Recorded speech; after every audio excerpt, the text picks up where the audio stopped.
Mohon perhatian, pintu teater 1 susah dibuka. Bagi para penonton yang telah memiliki tiket, silakan masuk melalui jendela. Terima kasih. Padang ilalang Junrung tak terjamah manusia sejak belasan tahun. Dahulu Padang Junrung menjadi tempat pengasingan seorang bekas panglima perang terkemuka di zaman akhir kerajaan Mataram kuno dan di awal kerajaan Kahuripan sebelum akhirnya terbelah menjadi kerajaan Kadiri dan Jenggala. Tak dipungkiri, kerajaan-kerajaan Jawa Dwipa wilayah Pulau Jawa, dari mulai terbitnya matahari sampai terbenamnya matahari, memiliki ribuan kisah sejarah yang tak lekang oleh waktu bila saja kita sebagai generasi penerus tetap melestarikan dan merawatnya. Bukan hanya dari tanah Jawa Dwipa yang pernah menjadi poros persatuan dan kesatuan bagi tanah di seberang lautan Jawa Dwipa, namun juga beberapa abad ke depan, tanah Jawa Dwipa menjadi poros dari bagian ekspansi penjajahan berkedok perdagangan yang dilakukan oleh bangsa-bangsa berkulit putih. Terlepas benar atau tidak tentang adanya kerajaan Majapahit yang merupakan salah satu sejarah terbesar bangsa Indonesia, salah satu hal yang mengilhami para pemersatu bangsa Indonesia di zaman sebelum tercetusnya kemerdekaan adalah sejarah penyatuan yang bernama Nusantara dalam ekspansi Cakrawala Mandala Dwipantara. Kita kembali ke Jambu Nada dan kakek Kamakanaka. Jambu Nada terkesiap mendengar kisah kakek tua itu. Dipandangi kakek tua itu berkali-kali, tak dipungkiri, wajah kakek itu dan Arya Kamandanu ayahnya bagai pinang dibelah dua. Eyang besar, aku yang muda ini sudah berlaku tak pantas pada eyang besar, kata Jambu Nada menunduk takzim pada kakek Kamakanaka. Ho, Jambu Nada, kenapa kamu berkata begini? Tanya kakek Kamakanaka tersenyum menggoda Jambu Nada yang kepalanya tertunduk di hadapannya. Setelah mendengar kisah eyang besar, aku yang muda ini merasa bersalah, jawab Jambu Nada. Kenapa Jambu Nada? Tanya kakek Kamakanaka.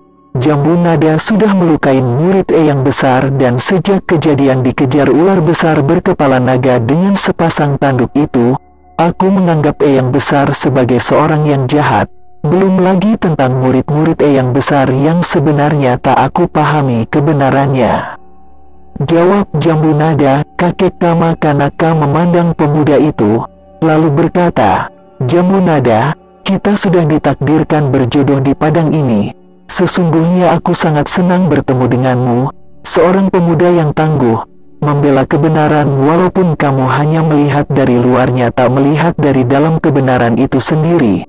Setidaknya kamu memiliki sifat yang baik. Sifat penyayangmu pada kuda itu membuktikan kamu memiliki hati yang lembut dan penuh kasih. Namun sifat ini akan membunuhmu sendiri jika tidak kamu latih. Kau tak tahu hati seseorang, niat seseorang, apa yang dilihat maupun didengar ataupun dirasakan, semuanya belum menjadi kebenaran sesungguhnya. Begitu aku melihat kamu merapalkan ajian Sabda Naga Puspa Kresna, aku hampir tak percaya aku bisa bertemu lagi dengan salah satu keturunan Panglima Junrung. Jambu Nada mencoba mencerna perkataan kakek Kamakanaka, namun dia masih belum mengerti tentang kebenaran. Eyang besar, aku tak mengerti maksud kebenaran sesungguhnya, balas Jambu Nada tersipu. Ho, kamu akan mengerti, mungkin bukan sekarang, namun yang pasti, suatu saat, kamu akan mengerti dengan sendirinya. Aku hanya memintamu selalu berlaku waspada dan tidak ceroboh, ujar kakek Kamakanaka. Baik eyang besar, balas Jambu Nada. Ho, Jambu Nada, aku senang kau memanggilku eyang. Dari kisah hidupku tadi, setidaknya kamu mengetahui sedikit banyak tentang silsilah keluargamu, karena hanya keturunan murni dari leluhur Junrung yang bisa mencapai Bataran Naga Puspa Kresna bagian dari Nagari Naga Puspa Pataka tahap keempat.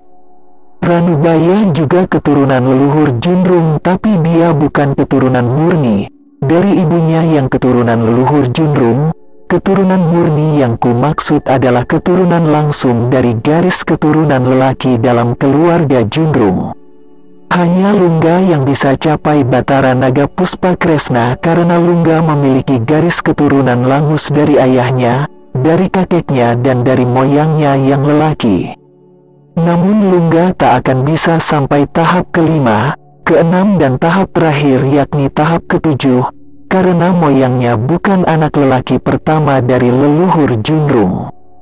Ujar kakek Kama Kanaka, aku hanya sampai tahap keempat, balas Jambu Nada. Dari kisahku tadi, kamu cucu Lungga atau Hanggareksa adik lelakiku? Tanya kakek Kama Kanaka. Eyang besar, ayah adalah putra Eyang Hanggareksa, jawab Jambu Nada. Kakek Kama Kanaka terdiam. Awalnya dia mengira Jambu Nada adalah keturunan dari Lungga. Karena dia tahu, Hanggareksa adik lelakinya itu dulunya masih kecil dan tidak memiliki bakat dalam olah kanuragan dilihat dari susunan tulang tubuhnya. Ilmu naga puspa hanya diajarkan turun-temurun pada putra pertama dari setiap generasi Panglima Junrung, dan ayahnya adalah putra pertama, termasuk dirinya.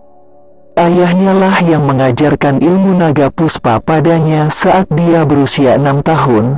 Ayahnya pernah menceritakan kisah hidupnya pada dirinya. Di dunia persilatan masa itu, ayahnya dikenal sebagai seorang pendekar tanpa tanding yang berasal dari kerajaan Sunda Galuh.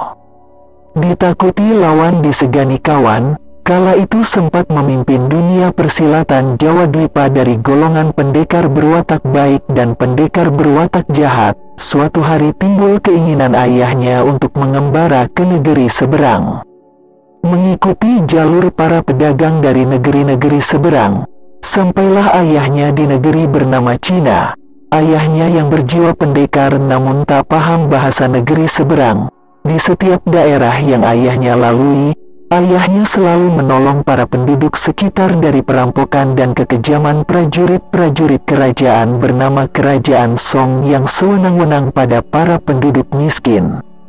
Dari negeri bernama Cina, ayahnya berkelana ke negeri-negeri lainnya, ke Parsia hingga negeri-negeri dingin yang penduduknya bermata biru, berkulit pucat, rambut kuning keemasan, bertubuh tinggi besar dan kehidupan mereka sangat maju.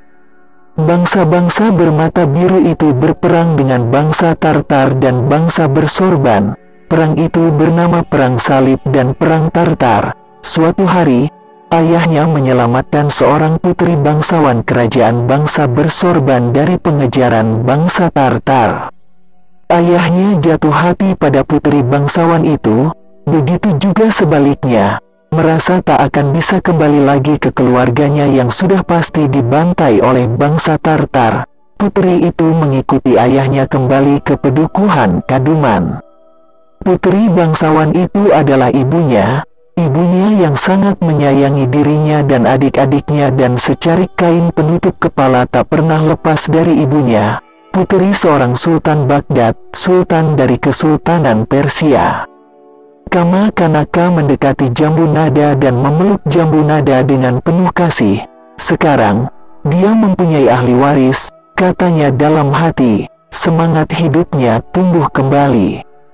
Kamu cucuku, Jambu Nada, kata Kama Kanaka pada Jambu Nada. Iya, Eyang besar, balas Jambu Nada senang.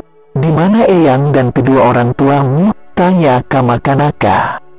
Jambu Nada menceritakan bahwa Hanggareksa eyangnya tewas di tangan prajurit Singasari karena menyembunyikan seorang buronan dari negeri Cina, sedangkan ayahnya orang tuanya yang masih ada. Ibunya sudah tidak ada tak lama setelah melahirkan dirinya. Kama Kanaka terenyuh mendengar kisah hidup Jambu Nada apalagi mengetahui adik lelakinya sudah tak ada. Di mana sekarang ayahmu? Tanya Kama Kanaka. Ayah di kota Raja Lama Majapahit di hutan tarik, jawab Jambu Nada. Oh, Eyang baru tahu kota Raja Majapahit dipindahkan. Di mana kota Raja baru Majapahit? Tanya Kama Kanaka. Trawulan, jawab Jambu Nada. Hohoho, kamu sangat tampan, Jambu Nada, ujar Kama Kanaka. Eyang besar terlalu memujiku. wajah Eyang besar sangat mirip ayah. Balas Jambu Nada, bagus, bagus, berarti wajahmu adalah wajah ibumu. Pasti ibumu sangat cantik, kata Kamakanaka lalu memeluk kembali Jambu Nada. Jambu Nada tak merasa risih dipeluk oleh Kamakanaka. Justru dia merasa nyaman dan tentram dalam pelukan itu, seolah-olah penderitaannya dan ayahnya selama ini lenyap hanya dalam pelukan Eyang besarnya. Hohoho, kamu memiliki susunan tubuh pendekar dan sumsum tulangmu bersih dan murni, kata Kamakanaka melepaskan pelukannya pada Jambu Nada, lalu menepuk-nepuk kedua bahunya, menekan-nekan tulang belikat dan tulang punggungnya.